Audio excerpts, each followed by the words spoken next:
Hey guys, it's Darwin here with my weekly Q&A to answer more of your questions. If you want to ask a question for next week's Q&A, you can either leave it in the comment box below or send me a video question over to darwinonthetrail@yahoo.com, and then next week I'll answer as many as I possibly can. Alright guys, so let's go ahead and get into this week's first question. Darwin, may I ask, on the bear bag or bear can, is one better than the other? This might seem dumb. Do you hang a bear can? So, it all depends on where you are hiking. So on the AT, there's only about one section, maybe two sections, where you actually have to use a bear can. Mainly, the reason you have to use a bear can is because of high bear activity. Typically, on the East Coast, the Appalachian Trail, there's not a lot of places that require you to use a bear can. Now, on the West Coast, whenever you're hiking, say, the PCT, and you're going through certain national parks like Yosemite or some of the more northern parks, you are required to use a bear can because of higher bear activity. Now, I have yet to ever use a bear can on my hikes, but next year, whenever I hike the PCT, I will have to use a bear can in multiple sections. So for most of the sections, I'll be using my regular bear bag hanging kit, and then other sections I'll be trading that out for a bear can that I will have mailed to me and then bump it ahead along down the trail so I can pick it up again. As far as hanging a bear can, I don't think there's really a need to hang a bear can. The whole point of having the bear can is that you can keep it on the ground. It's nice, sealed, a bear can pop it around, mess it around, and can't get into it. So you might have to kind of go looking for your can, but a bear should not be able to get into a bear vault. But as far as on the Appalachian Trail, I've only ever used a bear bag hanging system. Make sure that I hang it in a tree, and I've never had any problem with bears or any type of critters trying to get at my food, aside from the occasional mice. Do you ever drink beer or wine on the trail? Every once in a while, Snuggles and I will pack out like a can of beer and maybe just have a beer the first night that we're out, smash it, and then pack it out.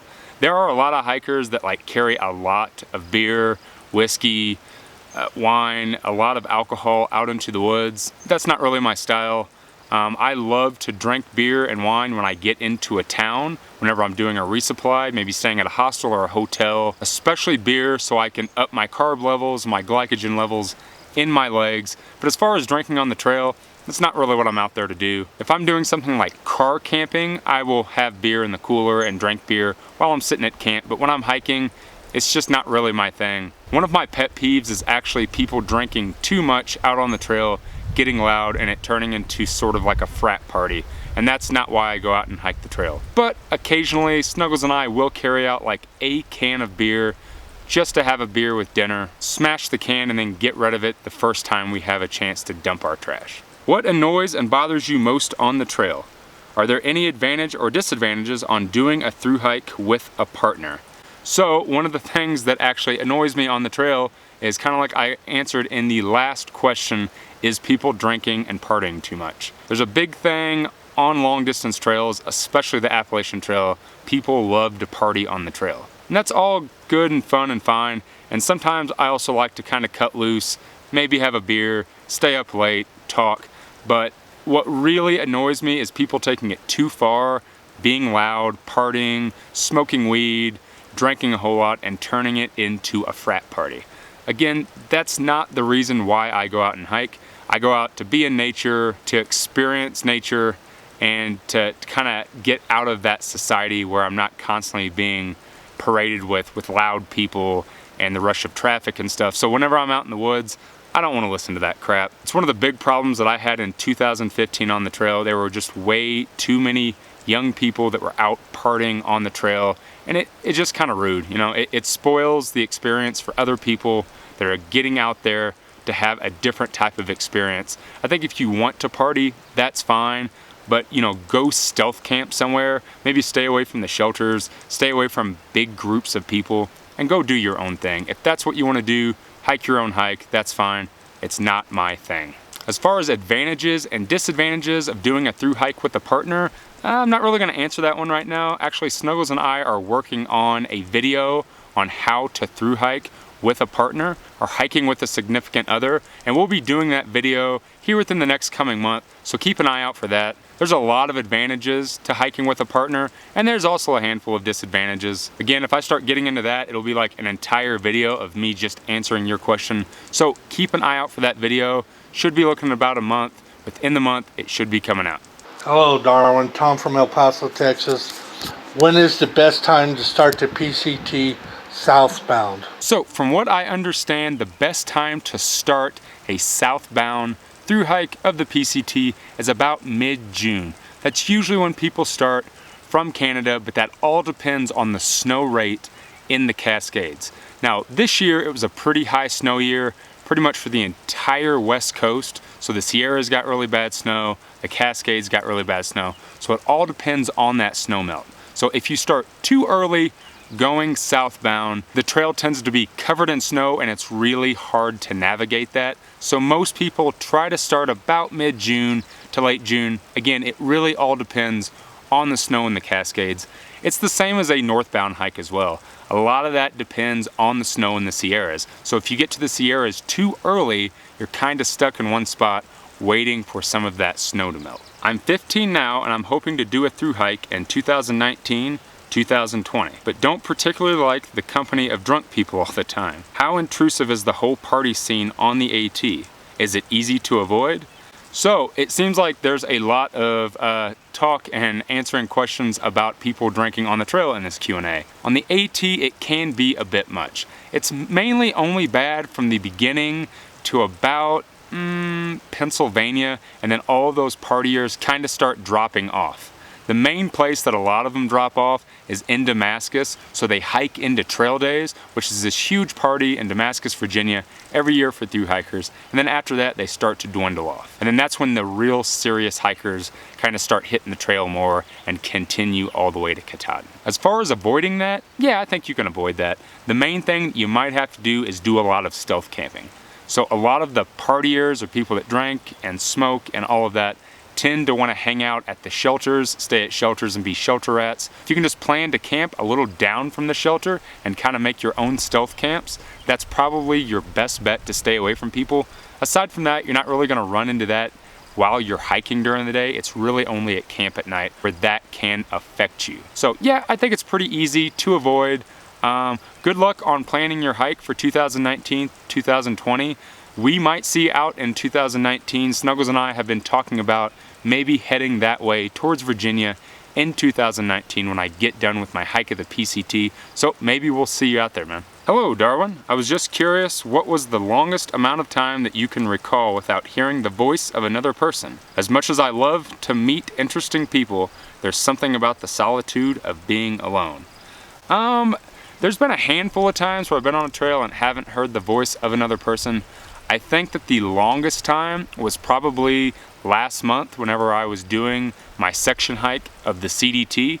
There was about 48 hours where I didn't hear another human being, didn't even see another human being, which was kind of two different ways. It was kind of lonely for a little bit, and then it was kind of really nice not being able to talk to anybody. Didn't even have cell service, so I couldn't call Snuggles. So it was pretty much 48 hours without having any other human interaction. And then I didn't actually hear the sound of another person's voice until I was trying to get into Silver City. I was hitchhiking, and a guy stopped over and picked me up.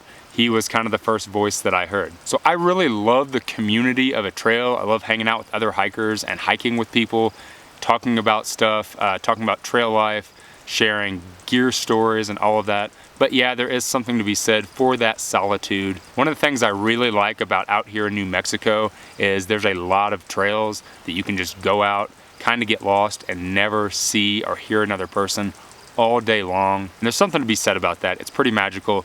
Kind of hard to find on the East Coast from what I've found. There's just so many people out there and it's so densely populated. If you really want to get alone and have some solitude in nature, head out west, come down to the Southwest here in New Mexico. Tons of places where you can just go out and get that solitude that you're looking for on the trail. How did Snuggles get her name? So I got my trail name the first week that I was on trail. On the AT, and I stayed in a shelter with Darwin, of course, the first night, and I was very nervous about being on the top bunk and having to get down in the middle of the night to go pee. That was my main concern. So I decided to sleep next to the ladder. Darwin decided not to sleep next to the ladder. So I snuggled up to a random person that I had not met before while we were out there, who happened to turn out to be Hot Sauce. So I snuggled next to Hot Sauce for the first night. The second night we were on the AT, similar situation. Very nervous about having to get up and pee during the middle of the night. Except for our second night, I snuggled on one side next to Darwin. The other side was next to Hot Sauce. So after a couple nights of snuggling next to random men while I was on the trail, including my husband, I got nicknamed Snuggles. Alright guys, so last question of the week is another video question. Hey Darwin and Troy here.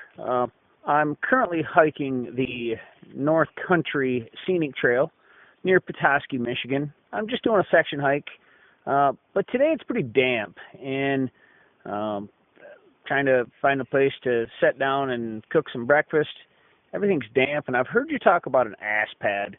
Didn't know if you had any recommendations on that, and maybe you've reviewed it before and I missed it, but looking for some recommendations on that. If you get time and you can answer this, I would greatly appreciate it. And as always, thanks for your great videos. I really enjoy it. Have a great day. So yeah, man, the ass pad is a phenomenal tool to have. So the one that I use is the Thermarest Z Seat. I use the one that is yellow and has the silver on the bottom. Snuggles has the one that's brown, so it's not as insulated, not as thermal, but I absolutely love that thing. Tons of different uses. Not only do I use it whenever I'm stopping for lunch, throwing it under my ass to get myself off the wet ground, but also using it as a windshield screen for my stove sometimes. Other times, because I am a side sleeper, I don't like my knees knocking together when I'm sleeping at night. And then other times my legs are kind of sticky, so I don't want my legs sticking together. So I actually take my ass pad at night, fold it up and put it between my knees, and I get such better sleep on the trail. So absolutely, the ass pad is an amazing thing to have. I highly suggest finding one. So if you don't want to buy a new one and you have an old closed cell foam pad, you can always cut a big square out of it and use that as an ass pad as well. Snuggles actually did that for the first like 300 miles of the AT. We had found an old pad that was in a hiker box that people had been cutting up for the same thing. She cut a big square out of it and she used that for about the first 300 miles. And then when we were actually out on the trail at a shelter, somebody had left behind one of those Thermarest Z seats. So she ended up picking that up and then got her new ass pad that way. But yes, out of all of the items that I carry that are luxury items, the ass pad is my favorite. Alright guys, so if you want to ask a question for next week's Q&A, you can either leave it in the comment box below or send me a video question over to darwinonthetrail@yahoo.com, and then next week I'll answer as many as I possibly can. So right now my hiker trash buddy Knots is out on the Appalachian Trail shooting for the fastest known time record for self-supported hike. So go over and check out his Facebook page, his Instagram. He's been posting tons of little Facebook Live videos, some awesome photos from the trail, but he is setting out to smash that record. So if you want to, go over and check him out and show him some support. I'll leave a link in the description box below for his Facebook page. I almost forgot, which is why I'm now in a different spot, but we have a water filter to give away. So I recently did a review on the Hydro Blue VersaFlow water filter. I had you guys send me an email with your entry. I have everyone's name that entered here in my hat. So I'm gonna do this old school and just kind of draw a name out of here.